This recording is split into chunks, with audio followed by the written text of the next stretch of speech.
The circular economy is expected to grow to about 2.4 trillion US dollars by the year 2027. This is becoming a major driver of economic growth if well tapped. That is according to the World Economic Forum. And today on Base Check, we would want to focus on this conversation. Circular economy. What do we mean? What about this concept that is becoming a buzzword the world over? In Kenya, what are the legislations talking about the circular economy, the e-waste? And we have always heard about reuse and, of course, remanufacture. I'll be having Aaron Phillips in the studio. He's a cool guy, yeah? Because, you see, this is a man who has worked for one of the biggest companies in the world. I'm talking about Tesla. That's right. He has worked with one of the richest people in the world, and I'm talking about Elon Musk. So he'll be telling us something about Elon Musk that we do not know. So that is good enough for you to hang around. Plus, later on, we'll be looking at the upcoming African Climate Summit.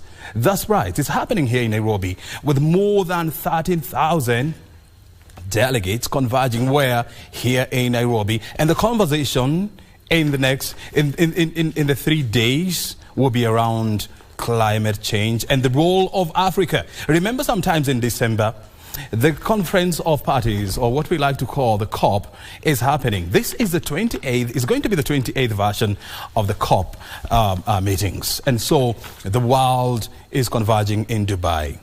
But before that, the Nairobi conference is also going to be big, because at the end of the day, there is what is going to be dubbed as a Nairobi Declaration on Climate Change.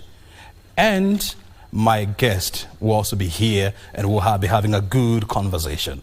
I told you that we're on Base Check. This is what we do every Thursday. We bring you nothing but the best in terms of business coverage. Our reporters are on the ground. Remember, the Devolution Conference started yesterday. Oh, yeah. And today, big conversations will be taking around there on how counties can be positioned to become economic drivers as well as agents of economic change. We'll be keeping tabs on what's happening in Eldoret. And of course, remember the big debate around the charges to National Park. The Kenya Wildlife Service has come up with a new, I'm talking about new park entry fees. And this is causing a lot of debate in the public sphere. What are they talking about? We have our reporters who are keeping tabs of that. Well, my Twitter handle is at O'Brien Kimani. At KBC Channel 1 is our Twitter handle. And of course, we have Aaron Phillips. He's in the house. He's going to give us a little bit about himself. And of course, he was also going to touch around how does it feel to work for Tesla? And how does it feel to interact with the world's most richest person in the world? And I'm talking about Elon Musk. Recently, he bought Twitter and he rebranded it to X. Oh, yeah. Aaron. Yes.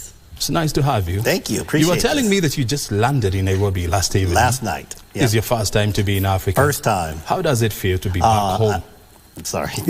Yeah, I love Africa. You know, I always talk about the smell of Africa. The air's just better. It is. It absolutely is. You serious? 100%. It's 100%. So I had to take a deep breath. Amazing. Amazing. No, but definitely enjoyed. Just been here one night. I can't wait. I'm going to be here for about 6 weeks. So I'm going to get to know Kenya. Oh, yeah. Yes. And this is a cradle of mankind. Yes. Welcome back home. Tell me things. I mean, yes. You've worked for Tesla. I did. You've interacted with Elon Musk, yes. You know, at a personal level. Tell us the experience of working for Tesla. Tesla was, it was the shining jewel of my career. I mean, it was amazing. I was given the keys to the castle. They basically gave me a position that it wasn't founded. It was new. I had to bring in my own people. It was amazing. One of the toughest jobs I ever had. It was the worst and best 4 years of my life. Very well. Working for Tesla. Wow. An e-waste expert, as well as a circular economy guru, is joining us here. He's from the United States. He has worked for Tesla, and He's going to take us through this interesting concept. Phillips, help us first of all understand, when we talk about e-waste management or the circular economy, as the whole concept is getting to be known, what exactly are we talking about? So we were talking about responsibility from manufacturers. You make a product. A lot of times when it's happening with your product is you make it, end of life, goes away. There's no responsibility from the manufacturer to what happens with the actual device. It just goes somewhere. In a circular economy, you think about what's going to end up happening at the end of life. And the best case scenario is that you're able to take that same product and reintroduce it into another product, to reuse it some way, somehow. That's the perfect world of a circular economy. Unfortunately, or fortunately, there are certain companies or certain countries that believe in circular economy more than others, and there's some that have no idea what that even means.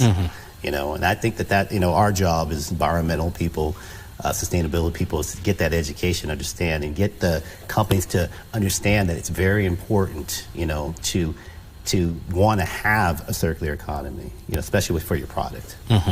You see, in every new idea, because the concept of circular economy is not that very old, you know. No. It's about 10 to 15 years. And so naturally, I mean, you'd have people who are leading, or you'd have countries that are leading, that are in the middle, or that are, you know, at the tail end of the pyramid. So who would you say in the world is leading in e-waste and circular economy concept? So Europe, definitely. I mean, when I worked for Tesla, we were, one of my responsibility was the Netherlands. We had a reman facility in the Netherlands, and Europe by far they had conferences on circular economy.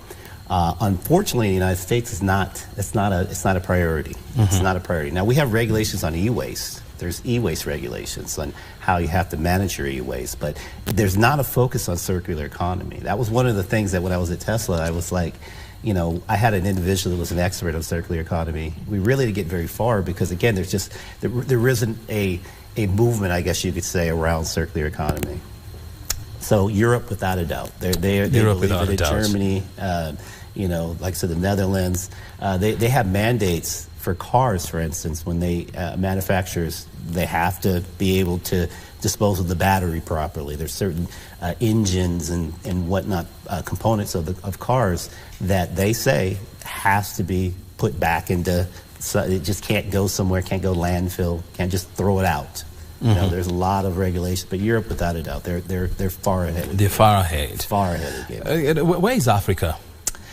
You know what? I'm learning. I don't know, to be honest with you. That's one of my trips. The reason why I'm out here is to learn a little bit about Africa. I don't know much about Africa. I don't know much about the e-waste. I have a lot of individuals that I know in the industry that have done business in Africa. Some people, my Indian friends, but I don't know much. I'm learning. That, you know, Brian, that's the reason why I'm here. I wanted to see what Africa looks like. And so when you say that Europe is leading in these in this endeavor, you know, to try and embrace the circular economy concept, and of course to deepen e-waste management, so what have they done right that the rest of the world is yet to catch up with? Yeah, it's just common sense. I mean, you know, if you think about a circular economy, it doesn't make sense that if you make a product that you should be you know, socially aware that eventually that the product that you make is going to have an end of life. So they've been very progressive on making sure that their manufacturers they have regulations around circular economy in different industries. The government they're very, very supportive of these types of regulations because, again, it's the right thing to do. And then the people, anything that's unusual or something that's new to someone, you have to be able to explain what's the value. Why is it important for me to manage my computer when it's end of life? Why is it important?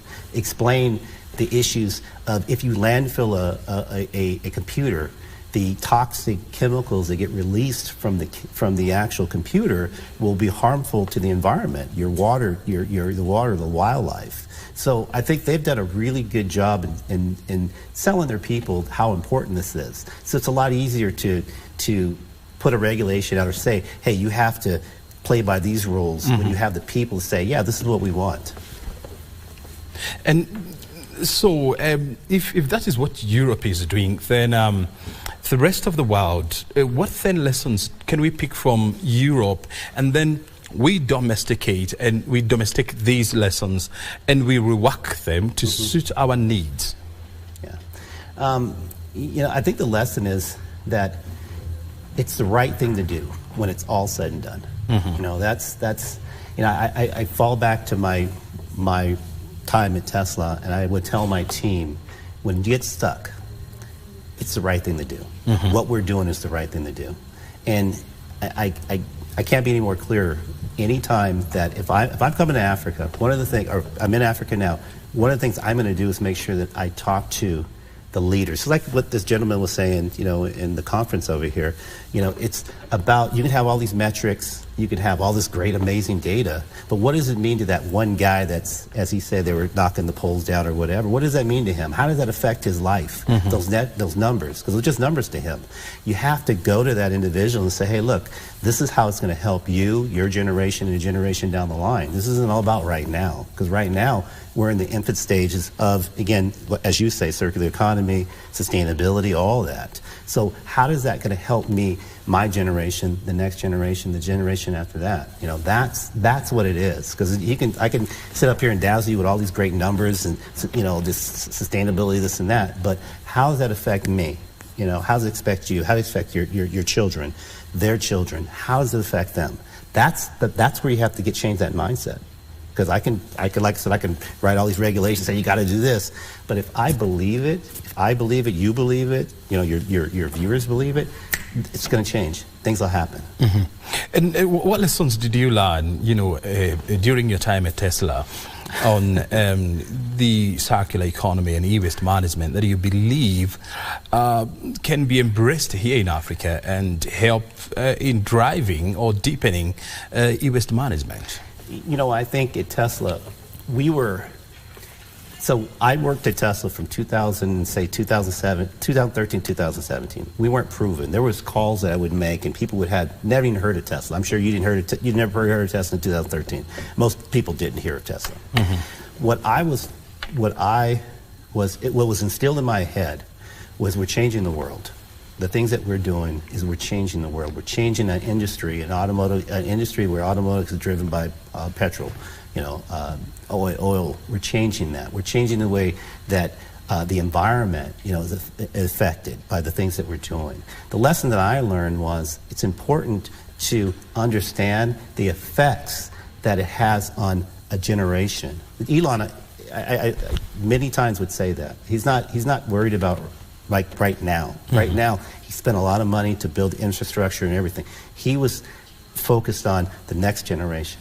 He was focused on how do we change the carbon emissions. And again, it wasn't focused. I'm not going to say he was focused like every day he thought about it, but he knew that would be the byproduct of the circular economy, the processes that we were introducing. So it was, I had some awakening, I guess you could say, about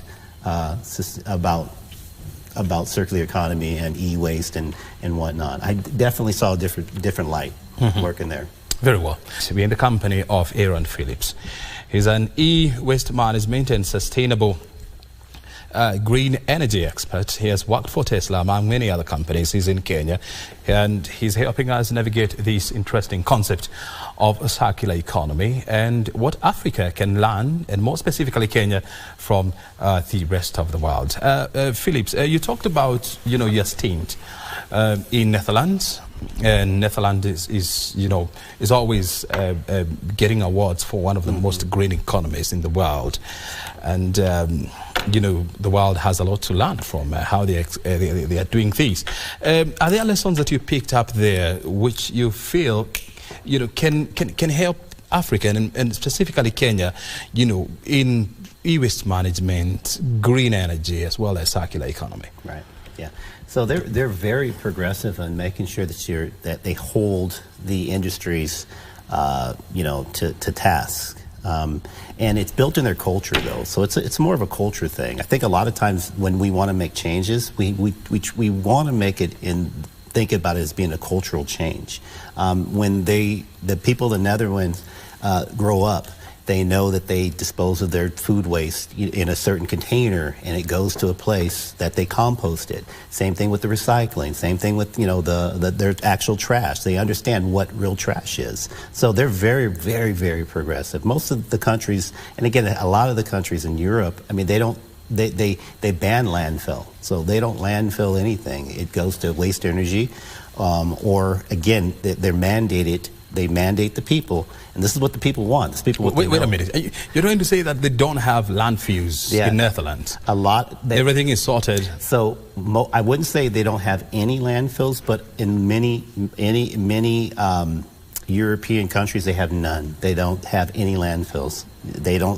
It's waste energy. A lot. I can't give you the exacts, but yeah, no, they're not big on landfill. And you think about it, landfill is probably the worst way of disposing of trash, unwanted items, because of the breakdown, the chemical breakdown that happens when you landfill things. So they understand that. It's common sense. A lot of what they say, what they do, it's just common sense, and but it's built in who they are, as people. And you're saying that the reason why they're here, or they are where they are today, is because of, number one, proper regulations. Yes. And number two, civic education. Yeah. And number three, setting up the right infrastructure for the public to know that this waste goes into this bin, this goes into this trash bin. How then can we implement these here at home? That is a great question, amazing question, and that's it right there in the nutshell. Everything that you just said is the reason why either countries, states, whatever you want to describe, don't get it. The way I look at it, and the reason why I started Greener and Sustainable Solutions is because I learned at Tesla that if you don't have a process, you don't have the process put in place, you could have all the great intentions in the world. You put signs up saying, hey, use this or this. If you don't have the infrastructure set up to not only on the front end, train the people, explain to the people why it's important to do it a particular way, and then set the services up to where now the services say, okay, the green bin is for compost, the blue bin is for mixed recycling, the brown bin or the black bin or whatever is for trash or whatever it is, but then have the education part of it, the part that says, okay, guys, this is why we do it, and here's how you're going to do it. Okay, so it's about getting the people to buy in. Obviously, that's the first thing, and then make it easy for them. Don't set them up for failure. You're set up for failure when you say do something, but then you don't have either the government or you don't have the support to do what they're asking you to do. And that's the biggest part of the sustainability, about zero waste. So what I do is I teach people, I teach companies, I teach individuals why it's important. First, that's the first thing I do is I teach them why it's important to do it, and then how do you do it? How do you get there? It's like okay, I know why this is important. So how do I get there? This is how you get there. And I think that's one of the things that's built into, again, to say the Netherlands or the Dutch industry, they get that. And business is set up that way too. They understand that that's the culture. They know when they do business there, this is how you do business. Here's a container. It's all regulated, but it's not regulated in the sense that in a negative way. It's for the right reason. This is what they're doing, the right. That's why they won all those, like you say, they won all those awards, because the people understand it's for the right reason. I like the fact that you are appreciating this notion that in Africa, this whole concept of the circular economy, waste management, waste management and so on, it is still a nascent industry. It is yet to take root. And a lot of concentration has been on Europe, on some parts of Asia and some parts of North America. And so somehow it looks like Africa is catching up. But how then do we accelerate the adoption of our policies on e-waste and circular economy here in Africa? You know what? this is going to sound crazy, or maybe it's not, but it starts with our youth. I mean, the young people, teaching the young people, because again, it's about generational change when you want to change anything, you know, really when you think about it. You know, I always call myself an old head, okay? Old heads like me, we're kind of stuck the way we did things. It's kind of like when I would train someone that was my age, they're like, you know, it is what it is. The younger people are excited. They're like, okay, yeah, they're looking for something. They're looking for something that's going to make them stand out, that's a little different, and care. There's so many young people that care. So if we train our youth, we train the young people to understand that the circular economy is important. And I know it's difficult sometimes when you're struggling. That's the thing about trying to make a change. It's like, hey, how do you expect me to use the right container when I'm barely feeding my family, or I don't have a job, or whatever the situation is? Well, again, it's a mindset. It's getting, again, I say the youth, getting them to understand this is important to get that cultural change. I mean, honestly, I can go anywhere in the world and I can grab, you know, a child and teach them about zero waste, teach them about circular economy. And I guarantee when they get 7, 10 years, 20 years down the line, this just becomes who they are. As they breathe air, it's the same thing. They'll start thinking like, hey, it's important not to landfill food. It's important not to take our phones and throw them in the trash, because this is what happens. So it's that education that we all know is super important. We got to have education. But it's also knowing that this is the right thing to do. It's the absolute right thing to do. You know, just like eating's the right thing to do, finding a job's the right thing to do. Well, you know what? Circular economy, green industry is the right thing to do for this environment and for yourself. And I like the fact that you're bringing in the issue of young people into this concept, because, I mean, obviously, the future is theirs. Absolutely. And when you look at the growth of a human population is expected to be about 20% by the year 2050. But the same growth of waste is expected to be more than 3 times the growth of human beings. The human population, sorry. And so this is going to be a challenge, you know, going forward. And so then how do we inculcate and deepen the culture of waste management among young people? Yeah, that's a great question. Very, very amazing question. One of the reasons why I'm in Africa is I heard a study that talked about the growth, the population growth I think it was 20 or 30-year-olds that in Africa was going to like grow 20%, 30%. I don't know the exact number. So there's going to be a lot of like young African people that are going to be contributing to carbon, the carbon footprint. They're going to be contributing to the economy. They're going to be contributing to a lot of things. My thought was when I came out, my reason to be here in Africa is to understand how it is, because everybody tells me, everybody's like, oh, you're from the United States. You don't know how it is in Africa. You don't know this. You don't know that. But what I know is I know people. And again, I know young people. And young people, you give them a reason to get motivated. You give them drive. You show them, like a guy like me who grew up the way that I grew up. I grew up poor. I was the poorest person in the United States, you know. But I always had that mindset that I was going to be successful. That's what we need to do with our kids. So we do that with our children, and then they adopt they adopt the good things. They see the good things, the things that are happening around the world that are good, and they learn that they can do this. This is something they can do on a small level. It starts on the community, that small thing, that first step. It starts with that.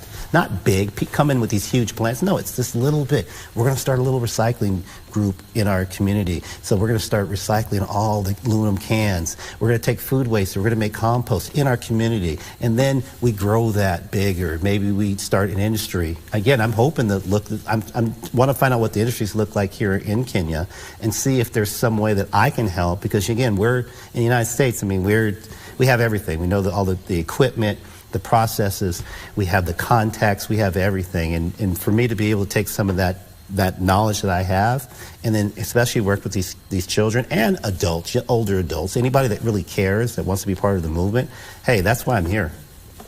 And you're talking about, you know, first of all, having the right mindset. Definitely. And ready to embrace a different mind shift. Yeah. So how do you do that? Yeah, You know, it's funny. I started a nonprofit in the United States. It's called DPX. So it's funny that you brought. It's a great question. But so my nonprofit, it teaches people, whoever it is, any age, that you can do anything that you want. It doesn't matter where you came from. If you grew up in the slums, it does not matter. Because the thing about life, right? Here's the thing: no one can control the way you think. You can be put in jail, locked up, but you have your thoughts. They could beat you. You still have your thoughts. If you're taught at a young age that just because you grew up in the slums and you grew up in the ghettos, that you are strong, that you're rich in knowledge, okay, maybe you don't have the money, maybe you're not living there, right, but you're going to get there. DPX for me, and I established this organization, is that I tell people, have a dream, write your dream down. Put your dream down, whatever it is. It'd be a big dream. You want to work for Elon Musk, that's what your dream is, you write that down. Then you put a plan together. You write a business plan. I'm a businessman. So you write a business plan, a personal business plan. You check all the boxes on your business plan, okay? Your whole life. So if you're a 7-year-old, you get your DPX. You write your dream down. At 7, you write I want to be a fireman. So you write that down. I want to be a fireman. And then you write down what it's going to take to become a fireman. And then here's the thing, Brian.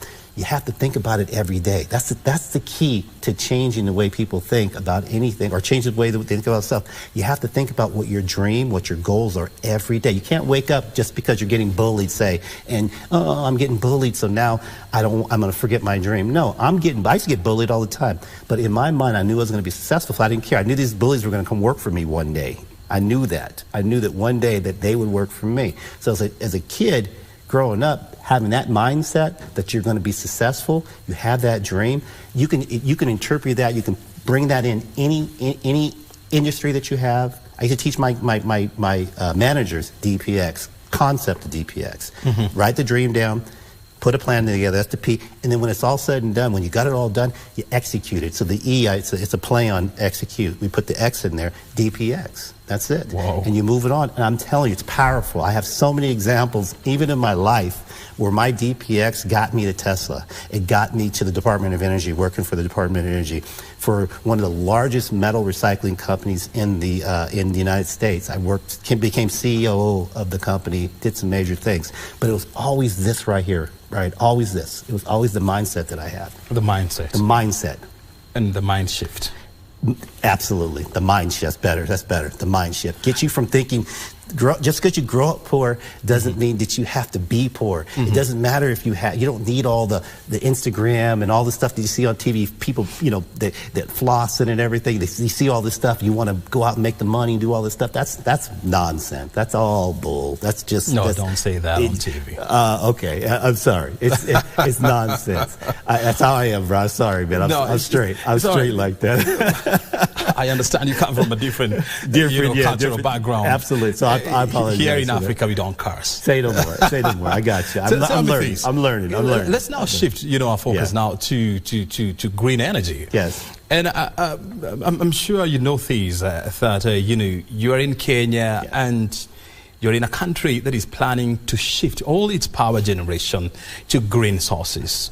Currently, we are doing about 82% of our electricity is coming from green sources, and so there's nothing new here, or there's nothing there's no reason to reinvent the wheel. Right. So what then do we need to do to accelerate the push to green energy? I think it's just give examples of why it's important. I know there's a lot of, so again, with going back to my Tesla days, it was always the drive that we're going to make the world sustainable. It was getting them to think that, Elon he invested the money, he got the investors, he set the infrastructure up, he spent a lot of money, even though it wasn't sure if it was going to pan out. He knew it was, but the industry wasn't sure if it was going to pan out. What needs to continue to happen is just, again, explain why it's important to have sustainable energy. Right now, if you think about it, when you power an electric car, most of the energy in the United States is probably 50% from coal, from some dirty coal industry. And then you say to yourself, how do you justify making a car that needs electricity from a coal generator? Well, how you justify that is that it's baby steps. Right now, they set the infrastructure up. Our government now is very progressive in renewable energy, the wind. They give discounts if you have solar panels at your house. Like when you buy a solar panel, when you buy an electric car, there's discounts that do it. So again, the government, it's great that they're thinking this way. And I think that it's like once you get past all the noise, because there's a lot of pushbacks. There's a lot of people say it's a waste of time, a waste of money. But once you get past all that and you start seeing the benefits of it, because that's what's going to happen. People want to see the benefits of now the air is cleaner. Now that there's less pollution that's out there because that we're getting more sustainable. But it's baby steps. This is the infant stage. We're starting. This is where the beginning of it is. We're not even halfway there yet. You're from San Jose? San Jose, by San Francisco. That is out of San Francisco. This is in California. California, correct. And there's something that I captured, and you talked about the air is very different here. What exactly does that capture?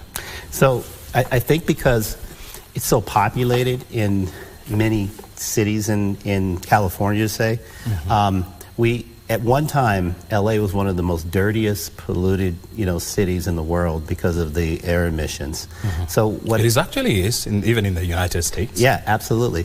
But what happened was California came in and said, you know what, we're going to put regulations on top of the federal regulations. So now we regulate the car emissions. So your car has to pass a background check every year just for you to maintain it. So what it's done is clean the air up, dramatically. Now, again, it's just a drop in the bucket, but it was a step. When you used to go to LA 20 years ago, when you looked around, the skies, it was smog everywhere. You see smog. Now, flying into LA, it's clear. It's cleaner. The air is cleaner. I'm not saying it's as clean as the air here in Africa, but it's cleaner. I think that as again the population grows, as we talked about, that's going to be so important. There's going to be more cars that are out there. So if you have more sustainable cars, then you're not going to have the pollution that that you'll see increase with population. And I like the fact that you appreciate that the air quality here in Kenya is crispier. Absolutely. It's more cleaner. Yep. And I'm sure your lungs are happy. I got off the plane breathing good, man. Just you breathe in and knowing you breathe that out. People had said that. They said, hey, the air is cleaner. That is something that people here are yet to appreciate and embrace, that our environment is very critical to the air we breathe and the quality of life that we live here in Kenya. And so what do we need to do, to maintain that level of air quality, bearing in mind that we are just a growing economy? Yeah. You're having so many people, buying vehicles, buying a green gas emitting,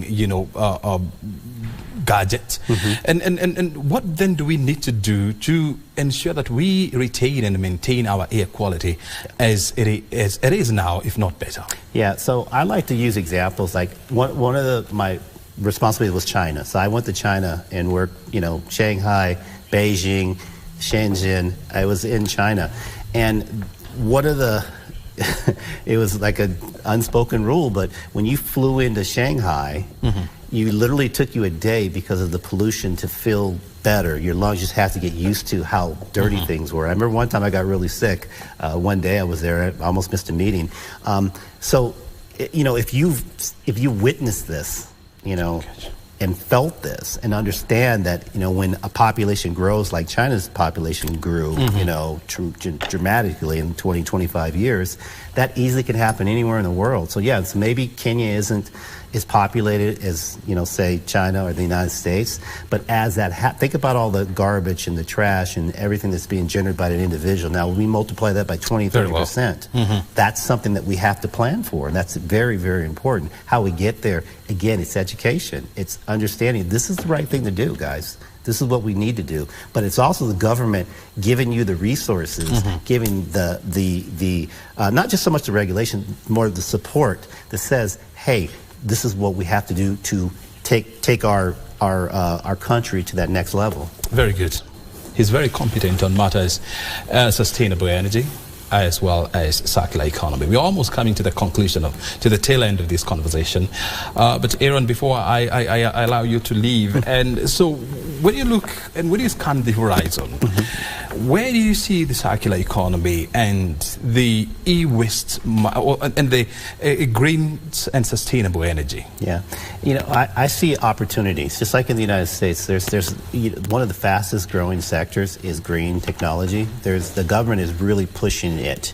There's jobs that have been created, green jobs, good green jobs. I see the same thing here. I mean, if you think about it, if you set a windmill up, you got to be able to maintain the windmill. Just like solar farms, the power grid, everything has to be maintained. Those are jobs. Those aren't AI jobs. Those are jobs, like real jobs that individuals have to go out and perform.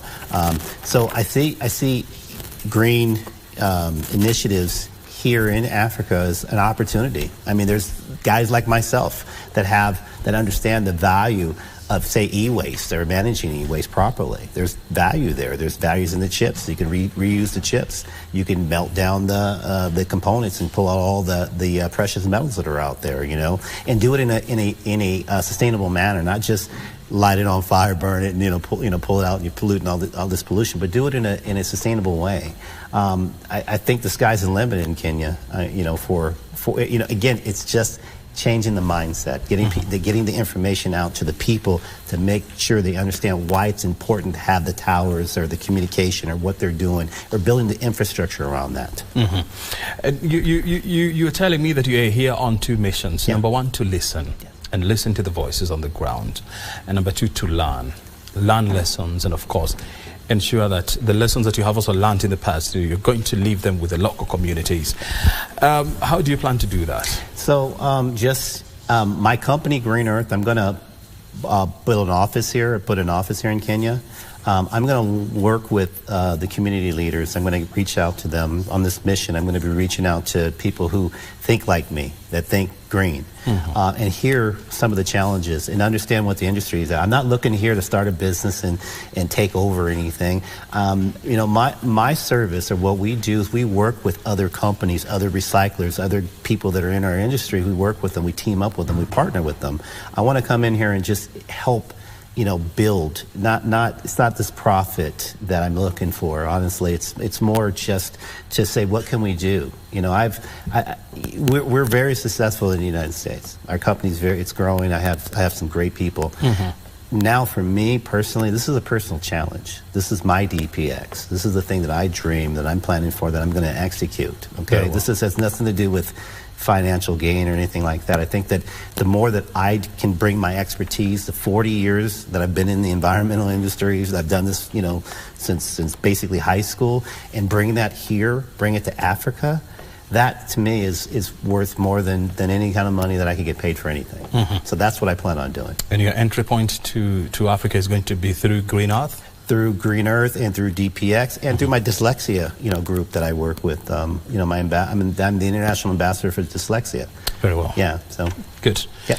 I'm sure at some point we'll also have to touch base and see where this conversation is going, and of course what the future holds for you and your company, and of course on the issues around circular economy and sustainable energy. Can I mention my website? So if anybody wants to get any more information on like you said, circular economy or anything like that, can I mention my website? That's fine. Yeah. So www.gssinc.com.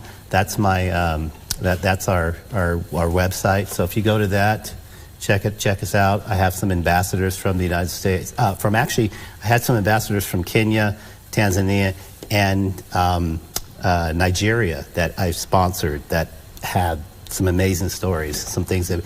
And excuse me, I gave you the wrong website. It's actually www.gearthinc.com. Okay. Go there, you'll see my ambassadors, you'll see some of the work that we do. You'll see that we're expanding, and we're definitely expanding in different countries on just the education piece of what we do. Very good. Aaron, thank you very much for spending the last 45 minutes or so on this show, and of course sharing with us thank you. Your wisdom around circular economy, sustainable energy, as well as waste management. Thank you, sir. Your time is highly appreciated. Thank you. Thank you very much indeed. We've been talking to Aaron Phillips. He's a former manager with Tesla. is now a champion of green sustainable energy as well as circular economy. Our conversation has been around how to deepen the circular economy concept here in Kenya and how do we accelerate the adoption of sustainable energy here in Kenya at a time when the next month, from the 4th to the 6th of September, more than 13,000 delegates from around the world will be converging here in Nairobi for the African Climate Summit. We'll be looking at the low-hanging fruits, which way for Kenya, and the kind of dialogues that will be taking place here. And you know what? That conversation is coming up next right here on Base Check. And also reminding you that KBC is going to be the state broadcaster, is going to be the official broadcaster of that major event. The next conversation is on African Climate Summit, which is taking place here in Nairobi. Stay right now.